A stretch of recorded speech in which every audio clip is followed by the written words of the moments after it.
Hello friend, मैं सोनी आज लेके आई हूँ भाई बहन के बीच ईर्ष्या जलन।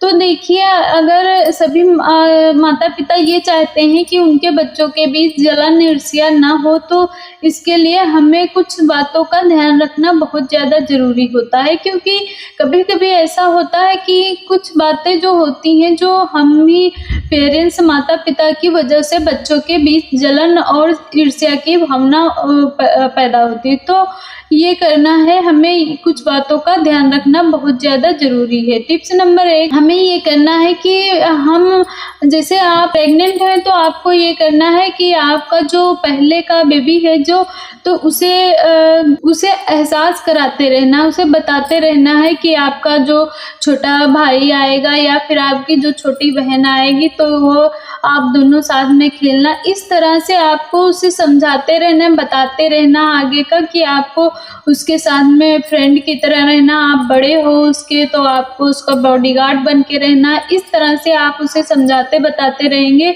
तो अगर आप उसे पहले से पता चलेगा, तो वो धीरे-धीरे अपने आप को उसी में ढालने लगेगा।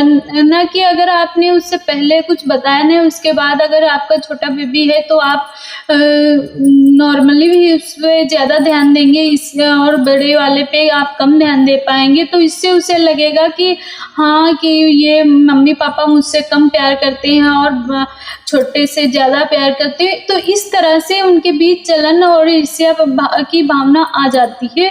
तो हमें ये करना है कि हमें अपने बच्चे को, जो हमारा बेबी जो बड़ा है, उसे हमें पहले से ही बताना है कि आपका जो भाई-बहन है, उसी के साथ आपको रहना है।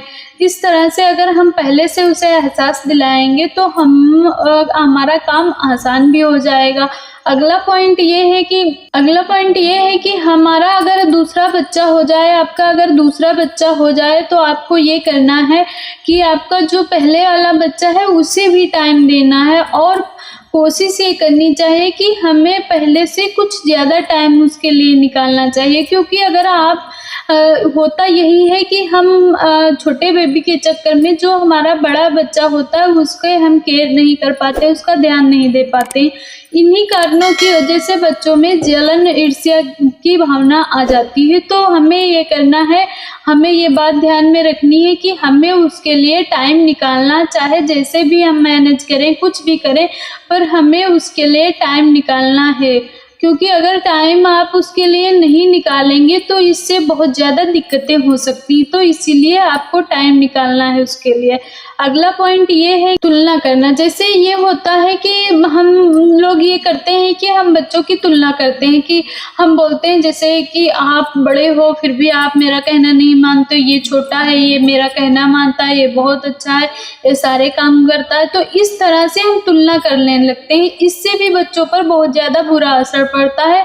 तो इसीलिए हमें ये करना है, हमें तुलना बिल्कुल भी नहीं करनी है। हमें अपने बच्चे को समझाना है, बताना है और तुलना बिल्कुल भी नहीं करना है। अगला पॉइंट ये है, हमें ये ध्यान देना है कि हमारे बच्चे की कंपनी कैसी है, उसकी संगत कैसी है। क्योंकि अगर बच्चे की संगत अच्छी है तो ठीक है, नहीं तो अगर बच्चे की संगत नहीं अच्छी है, उसमें जैसे उसके फ्रेंड हैं, वो बोलते हैं कि हाँ, मेरे मम्मी-पापा मुझे प्यार नहीं करते, वो छोटे से प्यार करते हैं, इसी तरह तुम्हारे मम्मी-पापा भी तुमसे प्यार नहीं करेंगे, आपका छोटा भाई या बहन जो भी आएगा, उससे ज़्यादा प्यार करेंगे। इस तरह से हमें ये ध्यान देना है कि उसके फ्रेंड सर्कल के जो बच्चे हैं, वो कैसे हैं, जो उनके फ्रेंड सर्कल है वो कैसा है। तो हमें इस पर भी ध्यान देना बहुत ज़्यादा ज़रूरी है। अगला पॉइंट ये है, हमें ये करना है, माता-पिता को ये करना है कि अपने बच्चे के प्रति उन्हें ईमानदार रहना। ये बहुत ज़्यादा ज़रूरी है कि आपको अपने बच्चे के प्रति ईमानदार रहना है। जैसे आपको जितना आप अपने बच्चे से बोलते हैं कि आपको आज मैं, जैसे आपने बोला कि आज शाम को जब मैं ऑफिस से आऊँगा, फिर आपके साथ टहलने चलूँगा, तो फिर आपको यही कोशिश करनी है कि आप उसके साथ टहलने जाएँ, उसके लिए टाइम निकालें, आप ऑफिस से जल्दी आने की कोशिश करें। क्योंकि अगर आप बच्चे के प्रति ईमानदार रहेंगे, तो बच्चा भी आपके प्रति ईमानदार रहेगा। अगर आप बच्चे के प्रति ईमानदार नहीं रहेंगे, उसे झूठ बोलेंगे, उससे इस तरह से बातें बनाएँगे, तो फिर बच्चे की भी आदत पड़ेगी, वो भी झूठ बोलेगा, वो भी बातें बनाएगा। तो इसीलिए हमें